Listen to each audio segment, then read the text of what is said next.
Hello, math learners. Welcome to the last reviewer series in preparation for the quarter 3 examination for grade 7. All right, congratulations for finishing the first 3 parts. So if you haven't done so, please check out the previous videos. So now, without further ado, let's continue the last part. Question number 31. During a math class, Teacher Santos wants her students to understand how subtracting integers work using hands-on materials. She gives each group a set of counters and asks them to model -8 minus -3. Then explain why the answer is -5. Which of the following activities best support this teaching strategy? Is it A, write the rules of integer subtraction on the board? B, ask students to memorize subtraction facts?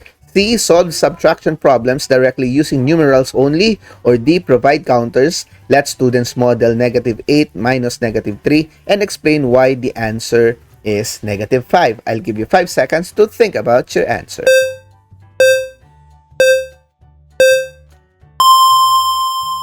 Okay, my dear math learners, for these 4 choices, the best course of action to promote understanding in the integer subtraction is very good. Letter D, by providing counters and letting students model -8 minus -3 and explain why the answer is -5 is the best way to explain to them. Alright, let's check whether we are correct.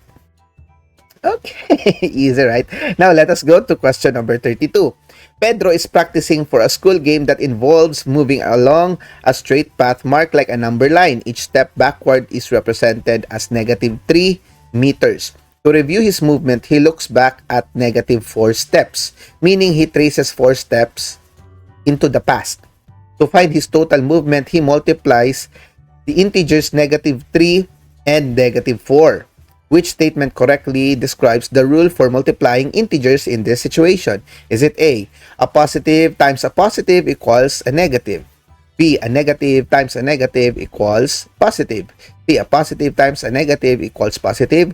Or D, a negative times a positive is equal to negative? I'll give you 5 seconds to think about your answer.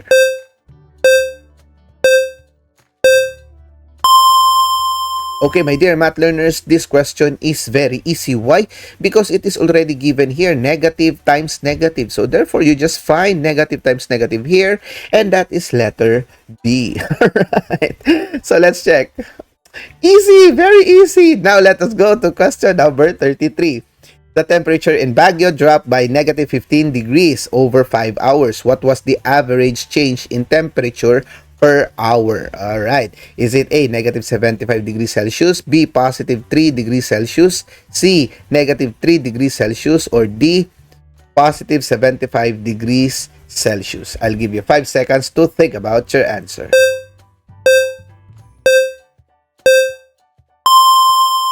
Okay, my dear math learners, this question is very easy because it says here that after the 5 hours, -15 degrees Celsius was the temperature drop in Baguio. So therefore, in order for us to know per hour of that decrease, then what we need to do is just divide them. So -15 divided by 5, and that is -3. So -3 degrees Celsius is the change per hour for the temperature in Baguio. Letter C. Let's check whether we are correct. Alright, so now let us go to question number 34. 2 students solved -8 times 3. Student A said that the answer is -24 because multiplying a negative by a positive gives a negative. Student B said it is +24 because multiplication always makes numbers bigger. Which analysis is correct? Is it A, student A is correct? Student B misunderstood the rule. B, student B is correct. Multiplication always increase the value. C, both are correct because multiplication can give either positive or negative result. Or D, neither is correct because the product should be -8. I'll give you 5 seconds to think about your answer.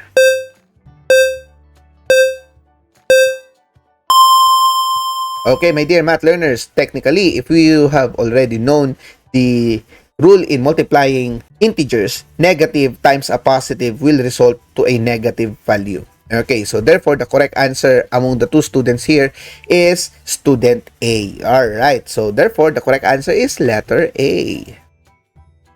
Easy, right? Now, let us go to question number 35. A barangay raised 2,000 pesos for a community project. They spent 150 pesos on each of 6 toolkits. Which expression correctly represents the amount of money left? Is it A, 2,000 minus 150 times 6? B, 2,000 minus the quantity of 150 plus 6? C, 2,000 minus 150 plus 6? Or D, the quantity of 2,000 minus 150 times 6? I'll give you 5 seconds to think about your answer.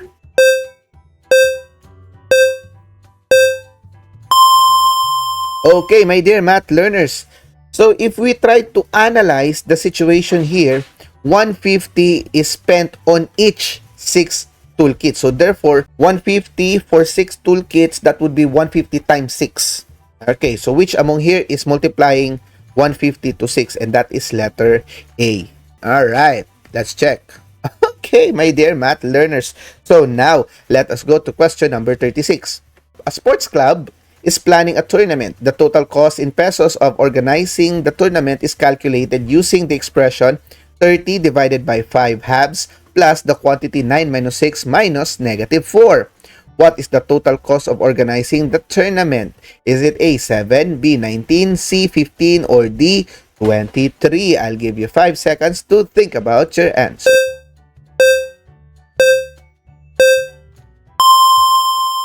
Alright, my dear math learners. So what we have here is the application of the PEMDAS rule, or also known as the GEMDAS. So we need to solve first the parenthesis. So that would be 9 minus 6. So this will be 3. Okay. Now we also have here the division. So in the GEMDAS rule or in the PEMDAS rule, after you have applied the group or the parenthesis method, the next thing you should do is the MDAS.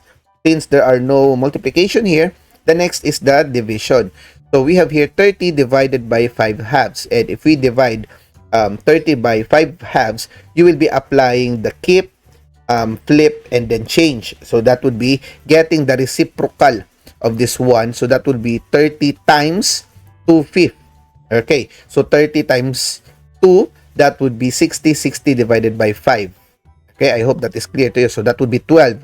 Then 12 plus, the result here is 3. So 12 plus 3, that would be 15. Then 15 minus negative 4, that would be plus, and this will become positive. So that would be 15 plus 4. And that is 19. Letter B is the correct answer. Let's check whether we are correct.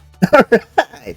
I hope you got that one, my dear math learners. So now let us go to question number 37. Which expression correctly represent the situation? A student start with 80 points, loses 4 squared points each round for 2 rounds, then gains 8 points. Is it A, 80 minus 4 squared times the quantity 2 plus 8, B, 80 minus 4 squared plus 2 plus 8, C, 80 minus 4 squared times 2 plus 8, or D, the quantity 80 minus 4 squared times 2 plus 8. I'll give you 5 seconds to think about your answer.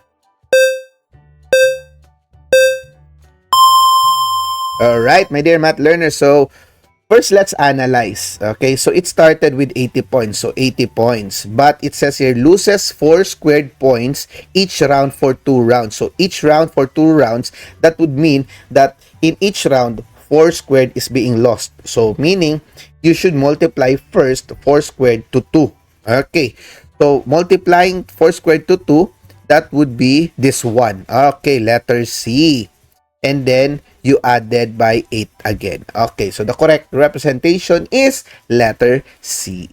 Alright, my dear math learners, very easy. Now let us go to question number 38. Which point is 6 units away from 0 on the number line? Is it A, negative 6, B, 6, C, both negative 6 and 6, or D, 0? I'll give you 5 seconds to think about your answer.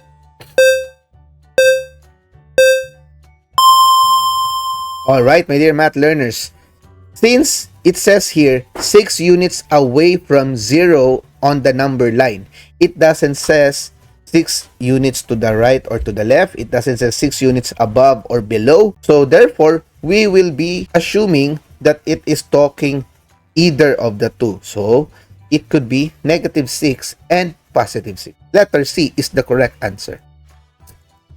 Alright, my dear math learners, I hope you got that one. Very easy. Now let us go to 39.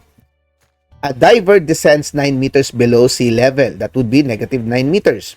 And then climbs 5 meters.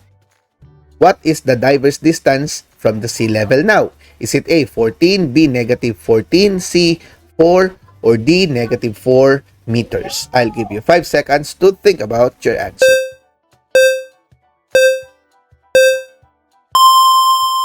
Alright, my dear math learners, so of course, the starting point here would be negative 9. And then from that negative 9, it is going up, but just only 5 meters. So it did not arrive actually on the sea level. So therefore, it is below, still in the sea level. So that would be negative 9 plus 5, and that is negative 4. Letter D is the correct answer, my dear math learners. Alright, easy, right? Now, let us go to the last question. Two students calculate the distance between negative 9 and 6 on the number line. Student A goes with the absolute value of negative 9 minus 6 is equal to the absolute value of negative 15 equals 15. B, 6 minus negative 9. The absolute value of that is equal to the absolute value of 15 and is equal to 15. Which statement is correct? Is it A, only student A is correct? B, only student B is correct? C, both students are correct? Or D, neither student is correct? I'll give you 5 seconds to think about your answer.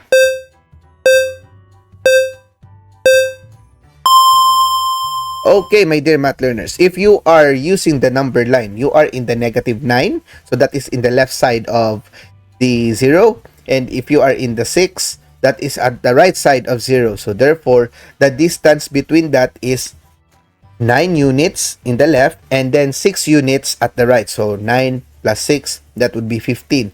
So basically, student A got 15, student B got 15. So they are both correct. Therefore, the correct answer is letter C. Let's check whether we are correct.